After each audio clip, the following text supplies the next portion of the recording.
Slavery was indeed bad. It was evil, the nation's original sin. And it is impossible to understand the true history of this country without fully grappling with slavery's impact. Simply because of their birthplace and the color of their skin, the bodies and spirits of black men, women, and children were exploited for profit and power. They were forced onto ships, bound by shackles and collars that ripped off their skin. One older man described it as iron entering our souls. Some chose to jump into the waters infested with sharks rather than feel that iron. Now, once they arrived on this very soil, they were forced to work by way of the whip, despite being starved, sleep-deprived, threatened, tortured, physically and psychologically. They were auctioned off, humiliated, fearful, and separated from their families and their children. Black women and girls were raped and sexually assaulted. Many were brutally murdered and mutilated. Now, this endured for decades, centuries. And even in the places where slavery was not legal, institutions from our banks to universities were built on enslaved labor in both the North and in the South. And for many of the white Americans who did not personally own slaves, they benefited from a caste system that concentrated wealth and political power in their hands. You know what I'd rather do? If I thought that I'd ever be a slave again, I'd take a gun and just end it all right away. Because you're nothing but a dog. You're not a thing but a dog. Actually, what he said during that tour. Listen to this. I had the privilege of visiting the National Museum of African American History and Culture right here in Washington, D.C. It's a new, beautiful Smithsonian museum that serves as a shining example of African Americans' incredible contributions to our culture, our society, and our history. It also tells of the great struggle for freedom and equality that prevailed against the sins of slavery and the injustice of discrimination. The work and love of the people who helped create such a masterpiece is a testament to the legacy of so many leaders it honors. Is he equating talking about slavery with woke? Well, look, I think, let me just start this conversation by saying that my personal view is slavery was a reprehensible institution. I agree with your words that it was our original sin. We also fought a war to eradicate it and to get over it as a country. And that was a necessary thing that happened, and a lot of people died, and we did eradicate it, and that's a good thing. I think what he's asking is, in our museums, what defines us? Are we going to be defined by the worst moment or the worst institution or the worst mistake we ever made? Or are we going to be defined by what we've done moving forward to get over it and to become the greatest nation on the earth? But that he wants to ask a very simple question. Are we going to present ourselves as being exceptional or not? And I think he believes there is an effort by some to continue to try to define us from our worst moment instead of to try to focus and define us based on our best moments, which started when we eradicated slavery and began to move forward as the light of the world. And so that's what I think. Museums, because they tell the history and the story of our country, and therefore, you know, these horrible, horrific moments in our history, the original sin, as Abby talked about, when it comes to slavery, has, you know, we of course did eradicate it, but look where we've come today. And I think those museums, like to your point, make America exceptional, and in museums all around the world that document atrocities, whether it be, you know, from Nazi Germany to eradicating slavery here in the United States, you have to learn the lessons of the past, and to deny it is to defend it. I don't think he's denying it. And Butch, I think that the problem is that there are people, and Scott used the term a couple of times, and I don't think it was meant with any type of ill intent, but he said, you know, we got over it. And I think that's the problem. I think that there are a lot of people in this country who believe that for some reason we got over it. I mean, the fact is that American chattel slavery is vastly different than what Jillian Michaels and others talk about when they talk about slavery around the world. I mean, the chattel slavery system that we had was extremely transactional. It was actually codified in law, and it was based upon the color and race, as you so eloquently pointed out in your opening. And so not only when you think about that portion of where we are, 26 of our first 30 Supreme Court justices owned slaves. The people who are on our money every single day owned slaves. United States presidents, members of the United States Congress owned slaves. Lehman Brothers, we're not far from Wall Street, owned slaves. And so what I'm about to say, I don't mean in any way to negate that tone. Around 2011, 2012, sociologists started to notice a shift in white liberal opinion polling to where white progressives became more extreme in their views on race than black and Hispanic Americans. And they called this, the sociologists did, called it the Great Awakening. What do you think is the problem with talking about slavery, white supremacy, racism, etc.? So the point I'm trying to make here is that liberals will say, well, this is a reflection of reality, but of course it isn't. This is a reflection of a newfound obsession that was driven by the media, and that doesn't reflect either the moral evil of these things or the historical accuracy. I do want to dive into what you mean by that, because you say that you don't think it's a reflection of reality. But I do want the historical accuracy. I do want to dive into what you mean by that, because you say that you don't think it's a reflection of reality. Based on what? Well, based on the idea that those things don't exist, that white supremacy doesn't exist, racism doesn't exist, that we shouldn't be talking about it anymore? Based on the idea, obviously all these things I think are evil. Slavery now to the tune of... Yeah, but I think part of the problem, 100%, anything about whether the country was more racist the point now. is, we're missing the forest for the trees. Because what you have to realize is that the remnants of slavery that emerged through black codes, which, were enforced by what is modern day police, what you're talking about in Jim Crow, what you're talking about in the civil rights movement, those fights that weren't even 20, 30, 40, 50 years ago. When you talk about George Elmore and everything he gave up so that African Americans could vote in the primary system, when you talk about Harry and Eliza Briggs, who actually were the foundation for Brown versus the Board of Education, when you're talking about Sarah Mae Fleming, who sat down on a bus before Rosa Parks, you're talking about the foundation of where we are today, and you see those remnants of injustice even as we sit here today. You have a quarter of shame in South Carolina. Scott just was in South Carolina along the I-95 corridor where black and brown kids go to school. Their heating and air don't work. You have hospitals that are shut down. You have redlining that affect black people today. You have USDA's, right? The Farm Subsidy Program, which wasn't allocating funds to black people. So yes, although you might want to say, and one of the most amazing things about Barack Obama was that we believed we were in this post-racial society. We are not. And so my point to you is that every ounce of change that we've ever had in this country has been because black blood flowed through the streets. I want to give all the praises and the honor to Yahweh Bahashem, Yahweh Shah Bahashem, Recha Hakwadash, and double honors to the elder apostles and the bishops of Great Millstone. Honors as well to you other elders and brethren, supporters of this truth. That includes you sisters. Shalom to the elect. So anyway, I ran across this video, disturbing video, and a part I caught was this so-called white man saying we've done a service by eradicating slavery, and the white woman says it's some type of fatigue, and the media is making more hype than what it is, or something of that nature.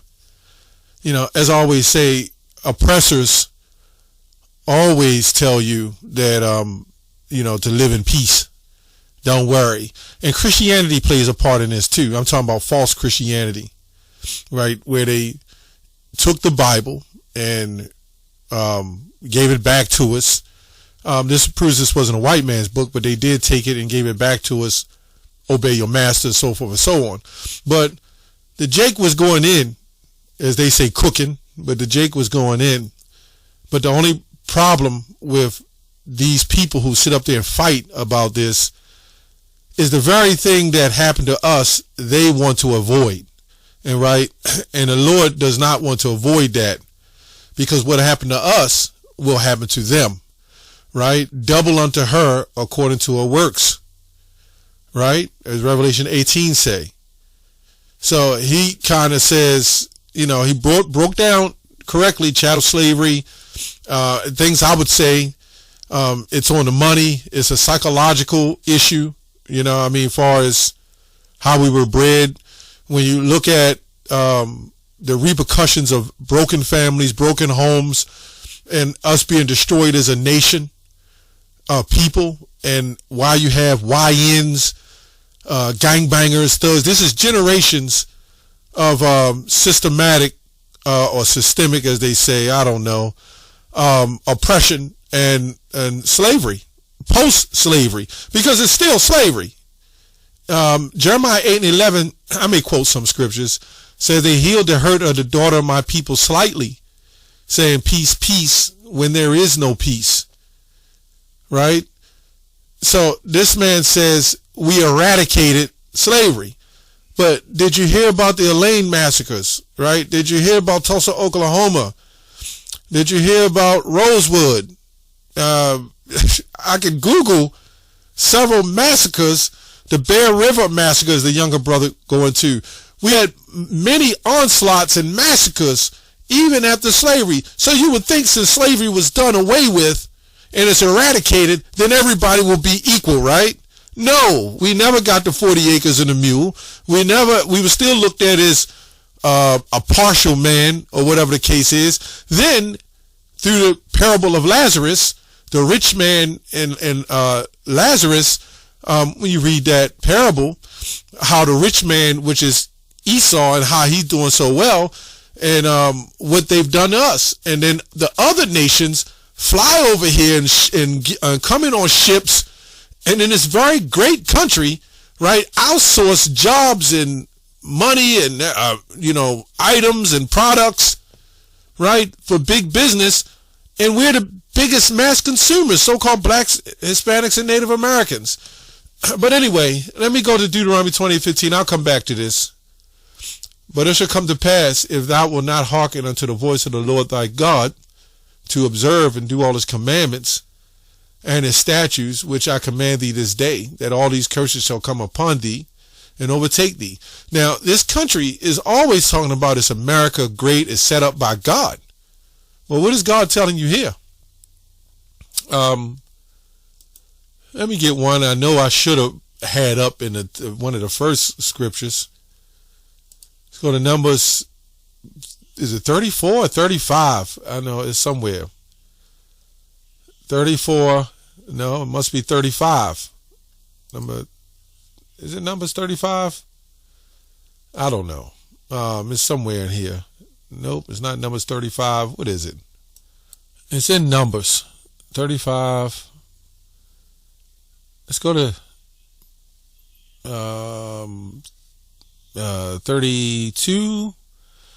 32. And ye shall take no satisfaction for him that is fled to the city of his refuge, that he should come again to dwell in the land until the death of the priest. So ye shall not pollute the land wherein ye are, for blood defileth the land.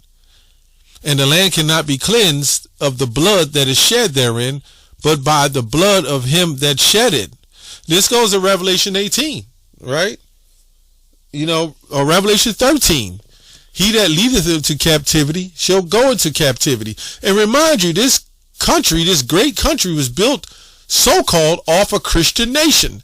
Well, you still had the Protestants and those Klan members who came out of that sect, right, and went and raped, robbed, and murdered the people. And then you have these Christians running around, right, all this oppression, all this murder, all this deception, all this things throughout generations, and they continue to push Jesus, right? All these things that happen, and they continue to push Jesus Christ and love your neighbors, love everybody. This is what they teach. When loving your neighbors was talking about the other fellow Israelites, they're going into the second commandment, right? Mark 12:29 says that. Hear, O Israel, thou shalt love the Lord, number one, with all thy heart, but the second, thou shalt love thy neighbor as thyself, right? That's what it means by love thy neighbor. Wasn't talking about everybody, but these Christians and these Jesuits, they went around raping, robbing on the backs of slavery and introduced to us more oppression. So we're the only people that's considerably oppressed continually, and there's no hope. What we see is football players and basketball players and jocks. This is what we've accomplished. Meanwhile, Kim Lee can fly in from another country and open up a soul food restaurant in the hood. Somebody got to help me make that make sense.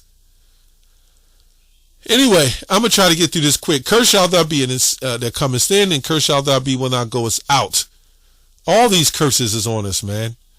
Let me get the major one. There's a couple of major ones in here, but just for the sake of the video, I'm going to go to the 48th verse. Therefore thou shalt serve thine enemies, which the Lord shall send against thee in hunger and thirst, and in nakedness, and in want of all things. And he shall put a yoke of iron upon thy neck until he have destroyed thee. Now, with these scholars and, the time that these scholarly notes was written, they would never tell you in the time of the 1860 that, oh, this sounds like those Negroes that was brought over in slavery. So you know what they did?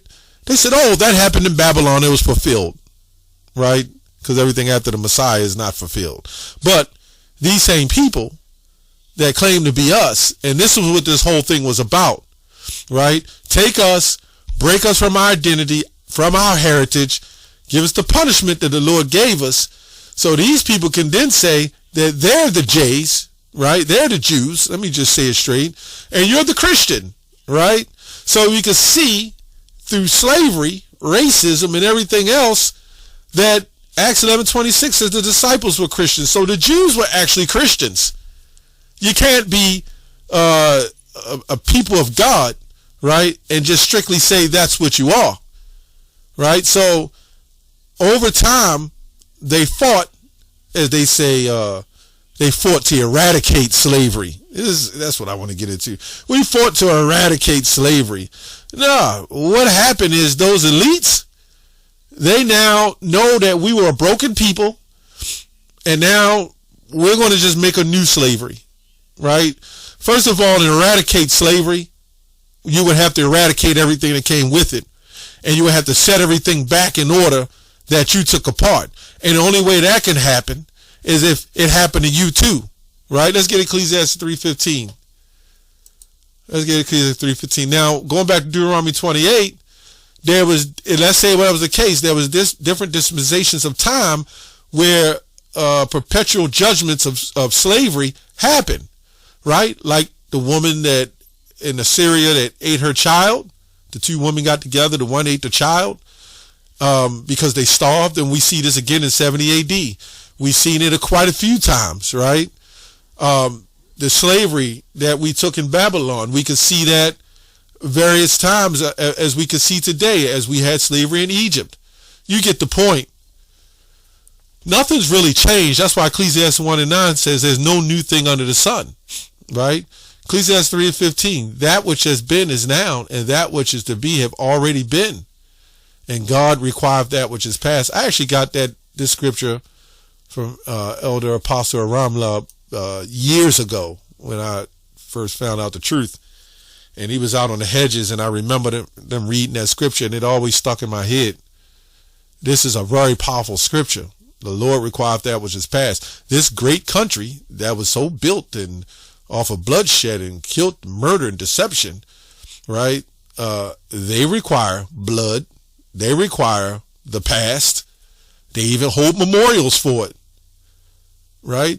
Even the people that set us up and sold us into these slaveries, why are they getting benefits? Why are they getting funding?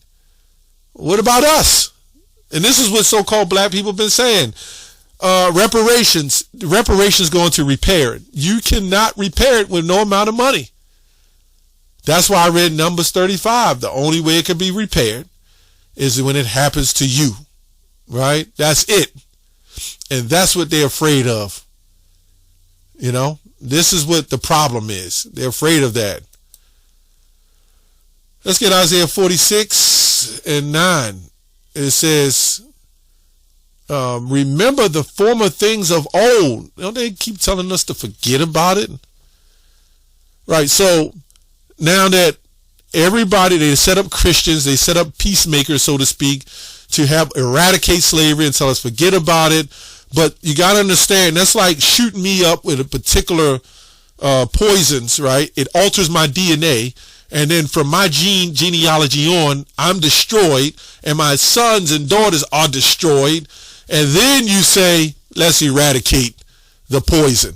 Well, it's too late. You've altered the DNA. You've destroyed us inside out. What can you do now to fix slavery? Right? I'm going to show you what you can do to fix slavery. There's only one thing you can do. Let me go to, it says, remember the days of old. Let me go here. Let's go to Isaiah. There's other scriptures I had up, but then I decided to go here. Isaiah 14. It says, for the Lord will have mercy on Jacob and will yet choose Israel and set them in their own land. The strangers will be joined unto them, right? Are the Israelites. That it means to unite with them. Israelite foreigners. And they shall cleave to the house of Jacob. And the people shall take them and bring them to their place. And the house of Israel shall possess them in a land of the Lord for servants and handmaids. So the Lord put this slavery on us where it couldn't be repaired. We're going to get in that too real quick. And they shall take them captives who captives they were. And they shall rule over their oppressors. Let's go and get that real quick. Deuteronomy 28:68. And the Lord shall bring thee into Egypt again with ships. Right? So a lot of Christians will say, see, that's talking about over there, prior Egypt. First of all, this is nothing but a title, this word Egypt. It really goes to the land of Mizraim, right? But the Lord divided the nations. But this is a title which goes to a form of bondage and persecution, right? That's why Exodus 20 says, I brought thee out of the house of bondage. It says, with ships where I spake unto thee, thou shalt see it no more again. And there thou shalt be sold unto your enemies for bondmen and bondwomen, and no man shall buy you. Of course, just going through this real quick, through the different texts, they tried to change that up as well and said you will offer yourselves up, and then you'll be, no man shall, once you offer yourself up, no man will buy you, right? When it never said that, right? It actually, I got the older Bibles. It actually says, no one shall be beside thee or shall save thee once you be sold into these situations, right? So nobody's able to redeem us. So the only redemption is going to come when the Lord comes back. That's the repairing, because he never put us here to make it and do great here anyway, right? I mean, when you look at athletes, you look at singers and actors, it's always so-called black people put together. Again, this is post-trauma slavery. It's always us. This person's better than that person. This basketball player against that basketball player. They'll never say a white player against a white player. A white person, if it's a white, so-called white great athlete, he stands alone. They're not comparing Tom Brady to who? You know what I'm saying? This is what it is. But when it comes to us, they're not comparing Tom Brady to Peyton Manning. Why don't they do that? They're not comparing certain artists against other artists. Back in my day, it was Prince and Michael Jackson, Luther Vandross and Freddie Jackson. You know what I'm saying? It was always us in the dramatic mindset of coming against one another. The hatred. And this is why we, even as Israelites, we're still going against each other, because this is how the Lord said it. The Lord set it up that way, right? But we're, as Israelites, we still all together on one thing. We're Israelites. You're Edomites, or you're the heathens. And guess what's going to happen to you? You're going to pay for the sins. You know, somebody's got to tell you, and we're telling you. Everybody else is afraid to, but we're not, because we haven't took those oaths in those signing contracts. Jeremiah 30:16. Therefore all they that devour thee shall be devoured, and all thine adversaries, every one of them shall go into captivity, and they that spoil thee shall be a spoil, shall be a prey. Upon thee will I give for a prey. So again, when you had these the fight to eradicate slavery, that was really all to set up those people, these bankers' wars and so forth. You know, they use the poor trash, I'm going to just say that, to convert and break the true Hebrews, right, into nothing. That's, when you hear that so-called black man talk like that, guess who else was talking like that? They won't tell you, but we had to mimic who we was listening to, who was our masters. And the Lord to take these people and put them over us, man, that's a power. Right? So once we were broken and they introduced Christianity and God loves all and love your neighbor and love your masters and so forth and so on, then they step in and say, okay, now it's our turn to take over. We want everybody slaves to some degree. So Esau, one portion of Esau, feels horribly upset that he was used by the top Edomites. But guess what? All of y'all going into captivity. There's no way around it. You're all going. Joel 3, it says, I will gather all nations and bring them down to the valley of Yahweh's judgment, Jehoshaphat, and will plead with them there for my people, plural, and my heritage, Israel, whom they have scattered among the nations and parted my land. And they have cast lots for my people, and they have given a boy for an harlot, and sold a girl for a wine that they might drink. You know what the scholars will do now? They'll make up something, and I'm not saying that other people wasn't sold for wine and so forth. We know that this was technically talking about the Israelites. I don't know of any history where boys were sold for harlots and girls for wines. We know the Arabs, them demons, they had their hands in a lot of that too. They taught a lot of the Edomites some of this wicked stuff, and Esau took it on another level. Anyway, what ye have to do with me, O Tyre and Zidon, and all the coast of Palestine. And if you render me a recompense, and if you recompense me swiftly and speedily, will I recompense upon your own head, because you have taken my silver and gold and have carried away into your temples my goodly pleasant things. The children of Judah and the children of Jerusalem have you also sold to the Grecians, that ye might remove them far from their border. You can read Habakkuk 2 on that as well. Behold, I will raise them out of the place where ye have sold them right here, and will return and recompense upon your own head. And I will sell your sons and your daughters and in into the hand of the children of Judah, right? And shall sell them to the Sabians, to the people far off. People far off. For the Lord have spoken it. You go to Acts 2, it talks about Israelites also. That's going to be a people far off, right? So we're going to be selling you Edomites